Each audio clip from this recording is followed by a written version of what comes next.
Welcome to the episode 11 Reality Podcast. I am your host, Ricky Valero. On today's episode, I'm going to be breaking down episode 8 of the GOAT.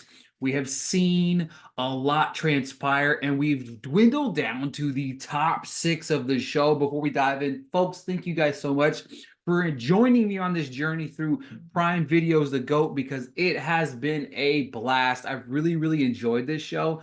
I definitely believe that I think I like this a little bit more than House of Villains. I just feel like the personalities have been a lot funner. I think the competitions, especially in this episode as well, have been really fun and unique. I really hope this is something that we bring back for a second season. And I think the idea and the premise of the quote unquote GOAT, you have the person that won this show, have them come back and kind of defend their title, even though you know they're going to have a target on their back and stuff like that. But I definitely think it's a cool premise. If you don't know about the GOAT and you're just listening for the first time, 14 reality superstars moved into GOAT Manor to face off in a brand new hilarious competition show hosted by Daniel Tosh. They will compete in over 20 challenges, earning and breaking one another's trust as they battle it out for $200,000 and the title of the greatest of all time.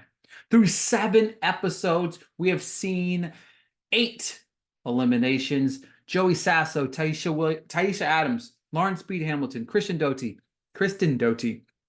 Justin Edwards, Alyssa, Tech Holmes, Reza, and last week we had the explosive elimination of Wendell. That was a huge elimination because, as everybody thinks, Devon might be on her way to the crowning of the GOAT, but is she though? Let's talk about it. Let's dive into episode 8 of the GOAT. We got the top 6. We have Joe, Jason, Jill, CJ, Paulo, and Davon, who everyone obviously understands is a leader in the clubhouse. And of course, CJ says that she might need to work on possibly with Joe to get Devon out because she knows that she's a threat. And she also knows that if she doesn't work her magic, that she's on her way out the door herself.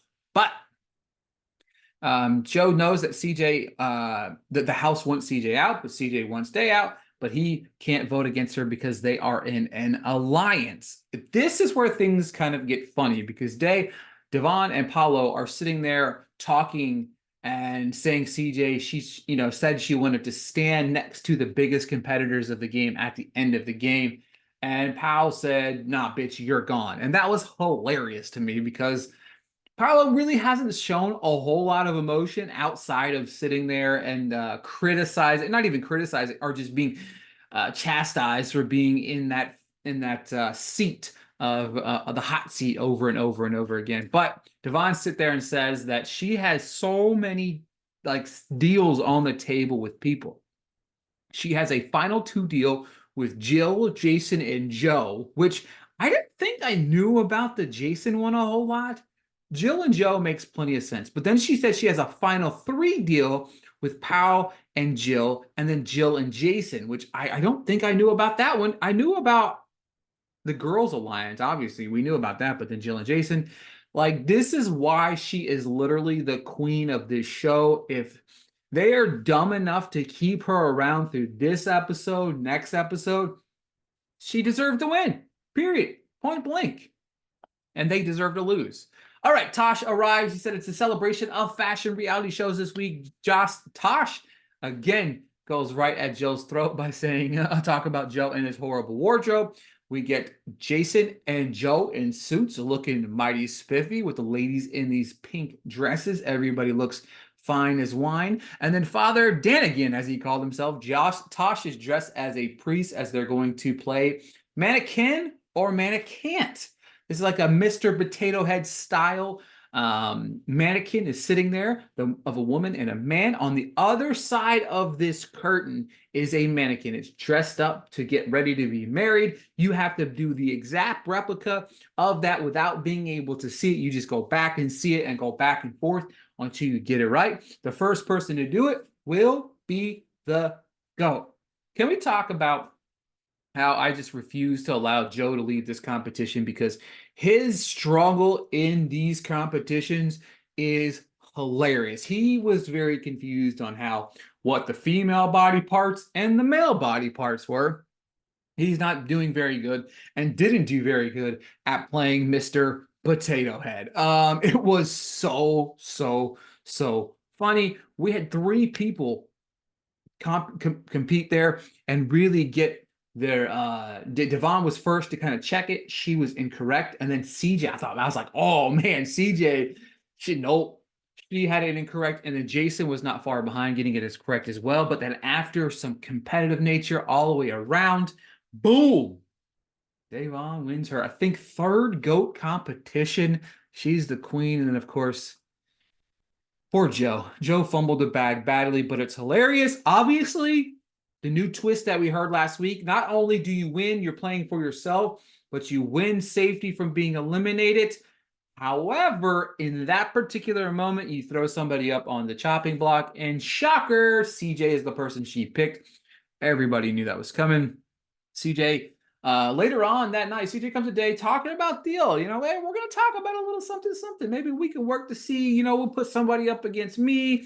Maybe we work together, blah, blah, blah, blah. And then Pau just hears her talking shit, and she just comes out battle. And she says she's ready to go to battle because she's not weak. CJ basically insinuated that everybody there was weak competition compared to today. A little bit later that night, Pau did apologize for losing her temper to CJ. CJ says she needs to make Pau realize they won't be able to leave here holding each other's hands and sucking on each other's boobs. When I tell you this, CJ is reality TV gold. Okay, I never watched Fuckboy Island, so I don't know anything about that show. But I love CJ. I think that she needs to be on more reality TV shows. I hope this is not the last of her because she's fantastic. CJ is trying to mope around the house, pretending she doesn't no longer want to be there anymore. She's trying to be hot and sad, and it works. I mean, she's a beautiful woman here. Next competition, Tosh says, is dressed to impress. The cast looks stellar from top to bottom with the competition. The fashion theme continues as they take it on the runway. One at a time, they will walk the hot runway with the bouncing a book on top of their head. Halfway through, they will stop and pose for some pictures, a little spin around runway there. Then they will put a second book on top of their head and they will head to the finish line with little things kind of distracting them and trying to knock the books off their head. The first person to do it the fastest person to do it in 1 minute and 30 seconds has the opportunity of winning the competition. And the last person, the person that finishes in last, will face off against CJ. Of course, unless CJ does win the competition. If CJ wins, she can name her replacement. And then, of course, they will go head-to-head with the person in last place. All right. Also in the competition, they must wear heels.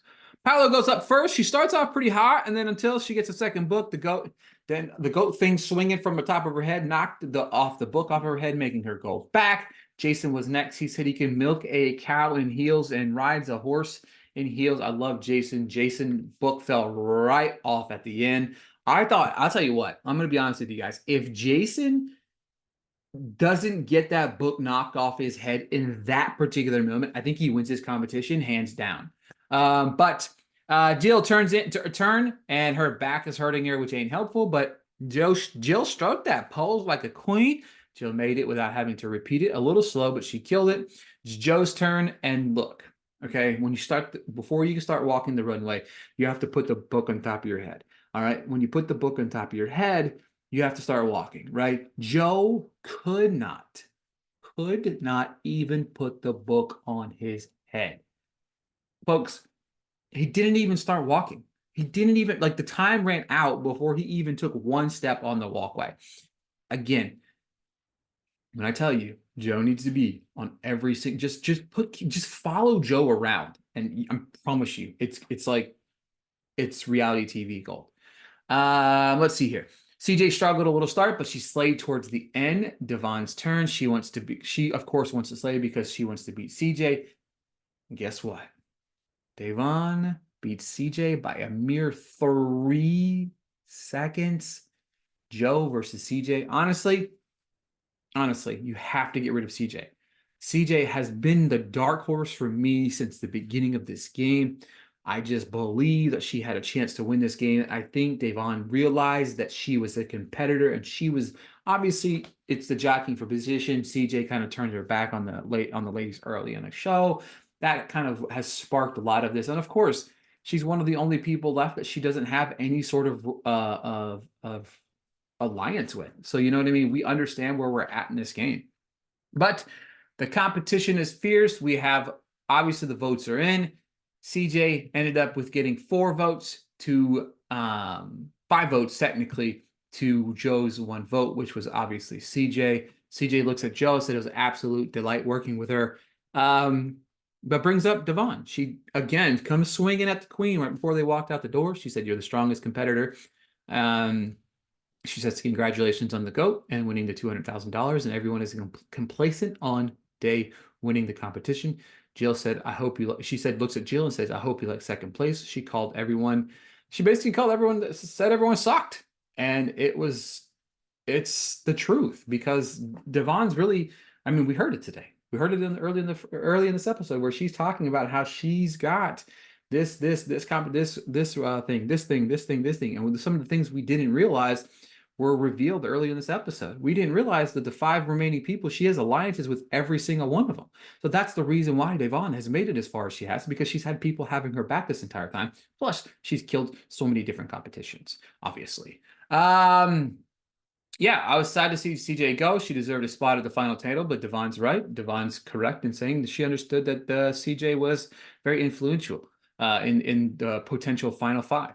Jill was sad. She was disappointed in what CJ said. Paulo said Devon has been exposed and she's going to start a revolution against her, which is interesting because if you saw the preview for next week's episode, we finally see what we saw in the trailer play out, and that was these two going at it toe to toe, which is definitely one thing to keep an eye out. But before we go, like I do every single week, I give a brief recap of what happened. And then, of course, I share my weekly The GOAT Power Rankings after 8 episodes. This was a very divine.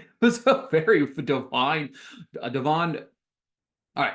This week's episode was very much a Devon led episode. She won the competition to be the GOAT. She won to the competition to ensure that she could get CJ out of this competition. So this was very, very much a day show. It's been the day show, but it continued. She really came off really strong in this episode, which could be worrisome. Obviously, with CJ going out the door and kind of putting that target on her back. And then, of course, Pal saying something along the lines of, "Hey, I realize what we're doing here. We need to go and try to get Day out." But my weekly The GOAT Power Rankings after episode 8 are as follows. Coming in at number 5, it has to be Joe. I love Joe. He's just flying under the radar. He's one of the worst competitors I've ever seen, but he's hilarious. He's funny. Please keep this man on the show just for that reason. Just let him go to the finale. There's only 2 episodes left. Coming in number 4, I've got Paolo. Paolo, she to me is a good game player. Now, when she does confront Day next week, could she move up? I really do believe so. Jason, I got coming in number 3. He almost had him at number 2. He's kind of played under the radar. And again, another thing, seeing that their relationship we saw in the preview for next week's episode, Jason's been playing under the radar, but he's also been playing strategic that we really kind of haven't seen. Coming in at number 2, Jill. The only reason I have Jill here is I think that's Devon's number 1 person she wants to bring to the finals. And because of that, Jill is as strong as Devon wants to make her. And of course, number 1, Devon, she is playing the game of games. There's a reason why she is as good as she is at reality TV. She's the best we've seen on the show. And I'll tell you what, I think that she's got this wrapped up unless these other 4 people begin to realize that she has it wrapped up, because either way, she's going to win this competition unless somebody makes a power move. All right, folks, that is it for this week's episode of the Love and Reality Podcast, breaking down the GOAT, episode 8. We only have 2 episodes remaining. Who do you think is going to win the GOAT? Do you think Devon's going to go all the way? Or do you think one of the other 4 people, Jill, Jason, Paolo, or Joe, are going to win? Thank you guys so much for tuning in, and I'll talk to you guys soon.